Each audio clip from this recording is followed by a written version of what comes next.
Vaccine will be available within the next 18 months. I have business here for about 25 years. We have an agenda, obviously. Hello, and welcome to this week's edition of the Stony Brook News. Thank you for being with us as we report from the safety of our homes. I'm Katie McDuffie. New COVID-19 hospitalizations were under 1,000 yesterday in New York State and have been trending downward. Total hospitalizations and incubations are also decreasing. This comes as the state prepares for some regions to begin the reopening process. U.S. Navy and Air Force jets flew over New York this Tuesday to honor healthcare and other essential workers in the battle against COVID-19. The 12 jets completed a 30-minute flyover route, continuing to soar over New Jersey, Pennsylvania, and Connecticut. Crowds gathered in public areas and ignored social distancing measures to watch the spectacle in the sky. More flights are scheduled to take place in the weeks to come, and people are encouraged to continue to take the necessary safety precautions when heading outside. Since late March, classes have been held online. Students and professors are using Zoom to connect, but some classes are simply not made for the online format. Here's Anna Correa with the story. Across the country, students are facing the dilemma that their classes can't translate to online. Their labs were made for doing experiments, and art courses were made to use the tools available only in the classroom.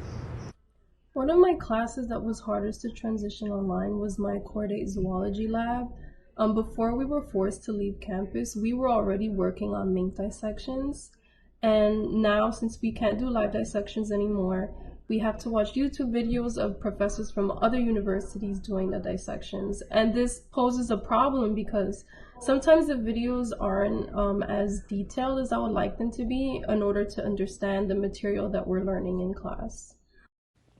At NYU's Tisch School of the Arts, several professors have transitioned classes with just a couple of caveats, even changing the curriculum altogether. Like an acting class, for example, you're not actually working on scenes with people now, it's through this. So there's been a couple of routes they've gone with that. One thing is they've turned a little bit more into like a how to act on camera class. So they've kind of spun it around. For other art students, learning new skills or even working on the skills they've acquired isn't possible without being in the classroom. My best friend, he's in the recorded music program. So for him, he's had classes where like some of them just straight up had to say like this class focuses on equipment. And unless you somehow have $10,000 worth of music equipment at your house, it's not really viable to do this class. So then a lot of things then are, all right, we'll give you an A for now, and we'll rework curriculums to see how you can get this education at a later point. Students aren't the only ones facing issues with their classes. Professors, whether they've taught an online course or not, have had to rethink how to make their in-classroom courses accessible and able to do at home. Their family is now their customer, and their family has to submit a little opinion to at least qualify that part of the educational process. On Zoom, teachers can use several features to try to get students more interested on the interactive experience. There's sharing a screen, and you could annotate. Annotate means you can either draw, put in text, or even put in stamps. And my favorite is stamping because I love putting little hearts and stars. But you can use that to highlight a certain feature and the program that you're trying to do. Then if you don't want to stop sharing screen, you could do the whiteboard feature. And that's good for like diagrams and dioramas. Let's say somebody's like, I want to see a cell. You could put a cell there and draw it in. I've seen that before on a screenshot of a professor. You could also do breakout rooms, but unfortunately I can't do a breakout room by myself. This is good for like discussions. If you want people to work in groups. Well, reporting from home on Zoom, I'm Anna Correa. The New York State Board of Elections has canceled the June Democratic primary. This comes after the state removed Senator Bernie Sanders from the ballot. The Sanders campaign called it a blow to American democracy. New York still plans on holding a congressional and state-level primaries on June 23rd. 30 million Americans have now filed for unemployment, the highest number since the Great Depression. Just last week, nearly 4 million people applied for benefits as workplaces continue to shut their doors and lay off workers to stop the spread of the virus. While the economy is dormant, the unemployment system is overwhelmed. Many who have applied for benefits still have not received payments. With people being stuck at home, restaurants have suffered. But one organization has found a way to help both local pizzerias and healthcare workers on Long Island. Jawad Hussein has the story.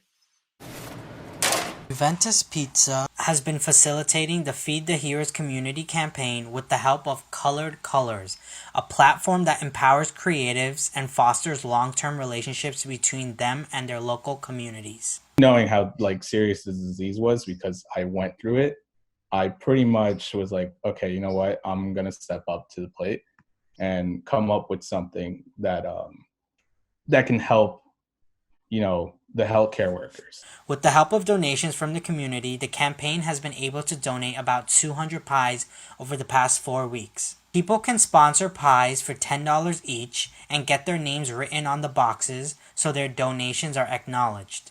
Last week alone, 85 pies were donated to Stony Brook University Hospital. It was a very smooth transition. We were able to capture some quick pictures right outside with some of the nurses.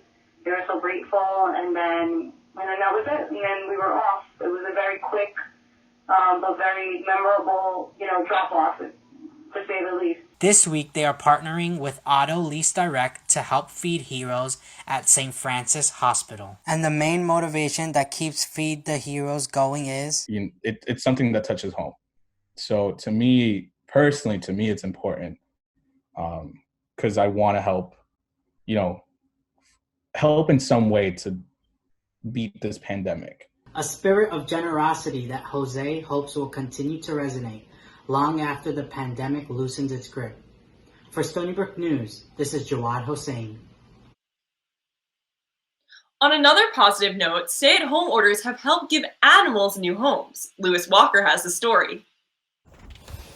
It has been over a month since non-essential businesses closed in New York State. More New Yorkers are now going home to a furry companion after stepping out to get essentials like groceries and medicine. Since March 13th, the number of dogs and cats in animal shelters has fallen by around 56% compared to the same time last year. Multiple studies published by the American Psychological Association show that pets decrease feelings of loneliness and depression. The Center for Counseling and Psychological Service at Stony Brook University even included virtual pals on their website, keeping with the new online counseling model. Even local breeders have seen increases in business as more people now have time to spend at home with a pet. I knew this was my puppy season, which always means that in a lot of ways I am quarantined at home. If I had to put a number to it, I would say about 60% increase in activity. We always get a lot of requests. We usually have a little bit of a wait list because I am a hobby breeder, so I'm only breeding once a year. That said, the amount of emails, text messages, and phone calls for inquiries has been crazy. And I know when I come back from getting my quarantine snack, I have this guy to keep me company. Reporting for Stony Brook News with one slightly old beagle, I'm Lewis Walker. And I have Bear here too. That's all we have for this week's edition of Stony Brook News. Stay home and stay safe, Seawolves.